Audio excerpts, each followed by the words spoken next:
Politisi Golkar Setia Novanto sempat disebut-sebut dalam sejumlah dugaan kasus korupsi. Sudah ada rekan saya Rifai Pamone dengan risetnya. Silakan Rifai. Ya, Wahyu, Ketua DPR Setia Novanto kembali menjadi perbincangan publik karena diduga mencatut nama Presiden dan Wakil Presiden terkait perpanjangan kontrak Freeport dan juga kepemilikan sejumlah saham. Seberapa besar nilai saham yang disebutkan dalam bukti transkrip dan sudah dilaporkan Menteri SDM Sudirman Said kepada Mahkamah Kehormatan Dewan, kami akan coba menjabarkannya dalam informasi grafis. Namun sebelum kita melihat bagaimana besaran jumlah saham, tidak ada salahnya kami kembali mengingatkan kepada pemirsa Prime Time News untuk mengenal sosok atau profil dari Setia Novanto. Kita akan lihat profil Setia Novanto ini merupakan seorang pengusaha dan juga pebisnis yang cukup sukses. Bahkan dari sejumlah informasi yang kami kumpulkan bersama Litbang Metro TV, Setia Novanto cukup ulet dan sukses dalam bidang perhotelan, kemudian peternakan, bahkan biro perjalanan. Dan seperti yang sudah diketahui lebih umum atau mayoritas masyarakat mengenal Setia Novanto merupakan politisi dari Partai Golkar dan sempat menjabat sebagai bendara umum Partai Golkar selama beberapa tahun, kemudian menjadi anggota DPR RI selama 3 periode. Hal ini mungkin yang tidak banyak diketahui oleh masyarakat dan mencapai, bisa kita katakan, sampai di puncak karirnya sebagai seorang legislator pada periode 2014 hingga 2019 nanti, karena saat ini menjabat sebagai Ketua DPR RI. Di informasi atau di slide berikutnya, kita tidak bisa memungkiri, Wahyu dan juga pemirsa, tentunya sosok Setia Novanto ini cukup kontroversial. Ada sejumlah rekam jejak yang kontroversi terkait dengan polemik kasus hukum yang kemudian diduga melibatkan Setia Novanto dan sejumlah konflik kepentingan, khususnya kepentingan bisnis. Kami mencatat di tahun 1999 diduga Setia Novanto terlibat kasus Chesi Bank di Bali, di mana dari kasus ini kerugian negara mencapai 500 miliar rupiah. Namun kasus ini sudah tertutup untuk Setia Novanto dikarenakan sudah diterbitkan SP3 atau surat perintah penghentian penyidikan bagi Setia Novanto pada saat kasus ini dibuka kembali atau diharapkan dibuka kembali pada sidang pra-peradilan Januari 2015. Di tahun 2013 bahkan kami mencatat ada 3 kasus yang menyita perhatian publik khususnya di tanah air. Setia Novanto diduga terlibat kasus suap biaya penambahan pembuatan arena menembak Pekan Olahraga Nasional yang berlangsung pada tahun 2012 di Provinsi Riau dan diduga menerima dana suap sebesar 9 miliar rupiah bersama sejumlah oknum. Namun untuk kasus ini hingga saat ini belum bisa dibuktikan adanya keterlibatan langsung atau Setia Novanto menerima uang 9 miliar rupiah. Dan di tahun 2013 masih di tahun yang sama juga diduga terlibat kasus sengketa pilkada di Mahkamah Konstitusi yang melibatkan Akil Mokhtar. Seluruh masyarakat tentunya sudah mengetahui hal ini dan masih juga dalam kapasitas yang belum diperiksa secara langsung oleh Komisi Pemberantasan Korupsi.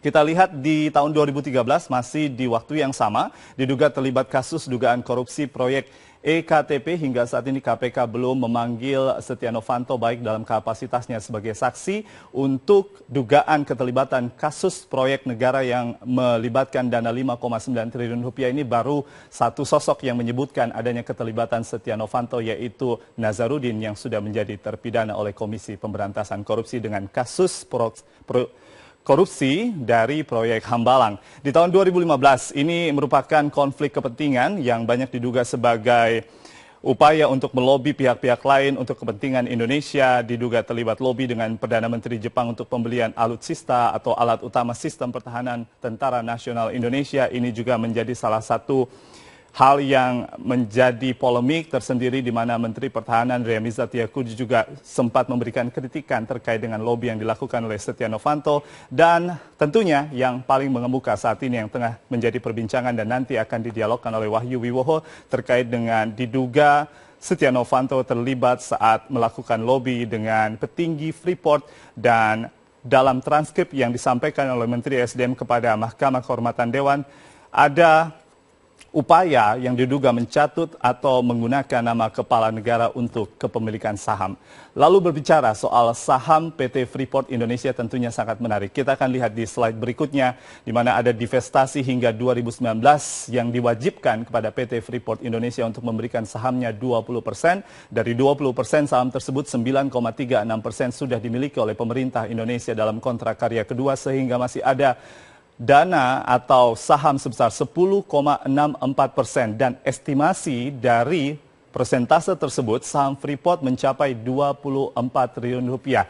Informasi ini kami himpun dari pernyataan PT Antam yang sempat disebut-sebut akan mengambil alih sejumlah saham dari PT Freeport Indonesia dalam kontrak karya berikutnya. Namun dari angka 24 triliun rupiah inilah diduga ada sejumlah klaim saham yang dijadikan oleh pihak-pihak tertentu yang disebut oleh Menteri SDM melakukan pertemuan hingga 3 kali dengan petinggi Freeport di mana ada klaim saham 11% dan juga 9%. Bisa kita coba hitung secara logika apabila ada saham Freeport sebesar 24 triliun rupiah, Wahyu dan juga pemirsa, tentunya dari 11%-nya saja ada dana sekitar 14 triliun, kemudian 9%-nya dana mencapai 10 triliun rupiah. Ini dana yang sangat besar sekali. Lalu apakah seluruh tudingan yang mengarah kepada Setia Novanto ini bisa diproses oleh MKD? Tentunya hal tersebut yang sangat diharapkan oleh masyarakat. Ada sejumlah pernyataan dari beberapa pihak termasuk Setia Novanto yang kami himpun.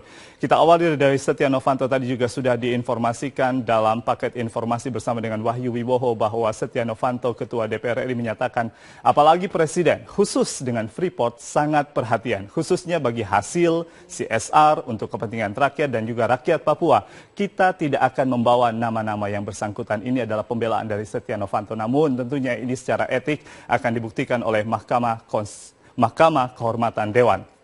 Ada 2 pernyataan lagi yang kami hadirkan, masih dari politisi, kali ini masih dari politisi di Senayan, dari fraksi Partai Gerindra Desmond J. Mahesa yang juga menjabat sebagai Wakil Ketua Komisi 3 DPR RI menyatakan bahwa tidak ada pilihan bagi kami. Sebagai anggota ya harusnya malu dengan Novanto. Kalau perlu dia seorang gentleman ya mundur. Ini kan mempermalukan DPR. Namun sekali lagi kita harus melihat ini seluruhnya pada tataran asas praduga tidak bersalah, namun kita masih menunggu apa yang dilakukan oleh MKD. Dan satu lagi pernyataan yang terakhir dari sisi hukum masih sama seperti yang disampaikan oleh Kudri Sitompul, pakar hukum pidana.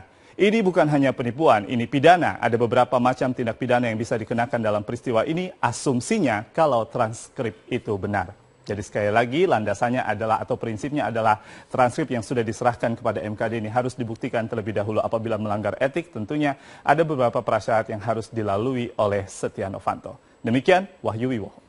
Baik, terima kasih Rifai Pamoniat. Mahkamah Kehormatan Dewan MKD bisa segera menindaklanjuti laporan dugaan pelanggaran etik yang dilakukan oleh Ketua DPR Setia Novanto. Hasil konsultasi dengan Kapolri, rekaman tersebut tidak perlu diteliti di laboratorium forensik. 11 enggak. Syarat-syarat yang pernah disampaikan oleh MKD untuk menindaklanjuti laporan Menteri Sudirman Said terkait dugaan permintaan saham Freeport oleh Setia Novanto satu persatu terpenuhi. Sebelumnya setelah menerima laporan dari Menteri SDM, Wakil Ketua Mahkamah Kehormatan Dewan Junimart Girsang meminta agar Sudirman Said melengkapi laporannya dengan mengirimkan bukti rekaman pembicaraan yang mencatut nama Presiden. Jika dalam 14 hari setelah waktu penyerahan tidak dilengkapi, Junimart menganggap hal ini adalah bentuk pencemaran nama baik. Ya, kami hanya berharap sesegera mungkin bukti tersebut diserahkan kepada MKD. Ya, yang kami khawatirkan tiba waktunya 14 hari. Tidak ada bukti itu kami terima. Maka ini akan menjadi bagian dari bagian dari terbitnya nanti ya masalah hukum baru, kan begitu, bisa fitnah, ya bisa pencemaran nama baik. Ya, jadi kita berharap tolong segera agar dari Kementerian SDM menyampaikan bukti konkret original tersebut kepada MKD. Ya. Tidak perlu menunggu 14 hari, permintaan dari MKD langsung dipenuhi oleh Kementerian SDM. Melalui staf ahli Menteri SDM Said Didu, mereka menyerahkan bukti rekaman berupa flash disk berwarna putih. Dengan diserahkannya flash disk ini, maka seluruh bukti terkait pelanggaran kode etik Setia Novanto telah lengkap di tangan MKD. Namun pimpinan MKD akan memverifikasi keabsahannya di Barreskrim Mabes Polri. Antara USB yang kita terima dan kita bikin dalam bentuk transkrip juga, sama nggak dengan yang pertama? Karena ada informasi kan putus-putus. Nah, kita mau cocokkan. Pak, kabarnya ada gambar juga Pak yang diserahkan, Pak. Benar nggak, Pak? Gambar nggak ada. Itu kan kabar-kabar angin kan. Penekanan lagi terjadi akan diserahkan ke Barreskrim, Pak. Ya, kami akan serahkan ke Barreskrim karena di sana IT-nya. Ada indikasi korupsi, Pak, dalam Kini MKD tak bisa beralasan lagi untuk menindaklanjuti laporan dugaan pelanggaran etik oleh Ketua DPR Setia Novanto. Hasil konsultasi MKD dengan Kepala Polri Jenderal Badrudin Haiti, rekaman tersebut tidak perlu diteliti di laboratorium forensik. Apalagi orang-orang di dalam rekaman pembicaraan tersebut, menurut Kapolri sudah mengakui kebenaran rekaman itu. Tim Liputan Berita 1.